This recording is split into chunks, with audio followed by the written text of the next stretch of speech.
Think about what you looked at today. Of all the images, sounds, and interactions that passed by you, how many did you actually register? And how many simply washed over you without a trace? The closing verses of Sūrat al-Mulk point directly to this problem of human awareness. The text identifies 3 specific, continuous gifts you are given to navigate the world: your hearing, your sight, and your deep, innermost heart, the afida. Classical teachers and modern neuroscientists both recognize these faculties as an increasingly complex hierarchy. Your ears sit at the outer edge, passively receiving signals. Your eyes are more active, discriminating and filtering the physical world. But the deep heart, the prefrontal cortex and limbic system, is where those sensory streams merge to form meaning and connect data to action. Yet the verse follows the list of these 3 faculties with a quiet observation: you give very little thanks. The raw data keeps flowing in, but the processing center goes dark. The capacity to understand is present, but the choice to use it is rare. Psychologists call this default state inattentional blindness. To conserve resources for novel threats, the brain actively filters out the stable, constant features of our environment. The gifts that are always present, the ability to hear, to see, to reason, become background noise that we ignore. We are biologically wired to overlook the things keeping us alive. By automatically filtering out these everyday faculties of perception, we blind ourselves to our continuous reliance on the one who provided them. Moving outward from the human body, the text points to our placement in the physical world. Verse 24 states that God scattered us, distributing every soul into a specific body, a specific time, and a specific geography. This placement mirrors a fundamental law of the physical universe.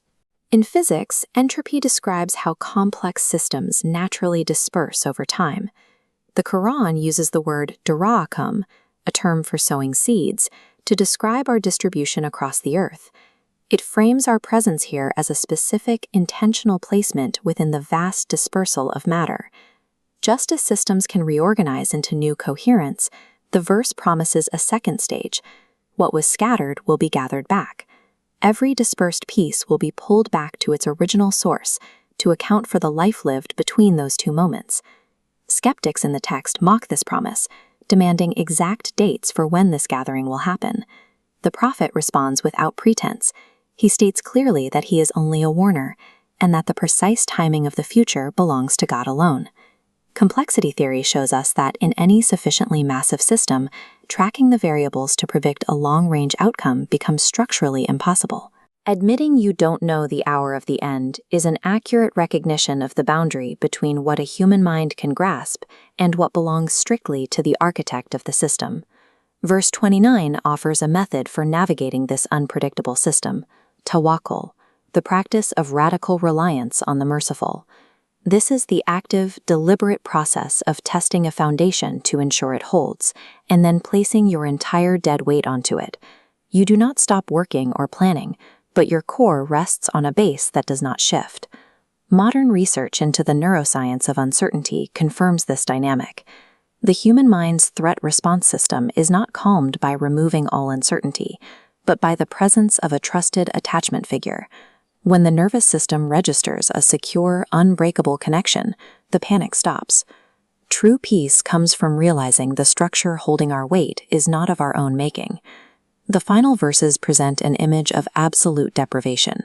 They describe a phenomenon called gauran, water sinking so deep into the earth that no rope can reach it, and no well can touch it. Most of the Earth's liquid fresh water is stored exactly like this, trapped deep underground in ancient aquifers. We extract this groundwater at a rate that far exceeds natural replenishment, draining sources that took thousands of years to accumulate. The text drops a final, unanswerable challenge. If your water were to sink away deep into the earth, who would bring it back? The silence that follows this question is the point.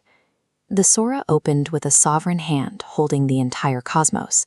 It closes by reminding you that this same hand holds the water you need to survive today. The withdrawal of that water is the withdrawal of life itself. For the next 7 evenings, before you sleep, actively use your hearing, your sight, and your deep understanding. Recall one good thing you heard, one beautiful thing you saw, and one true thing you understood that day. Hold them in your mind and acknowledge that you did not earn them. The most ordinary tools of perception are also the most extraordinary. The measure of a life is whether those faculties were used to locate the source of your existence before the well runs dry.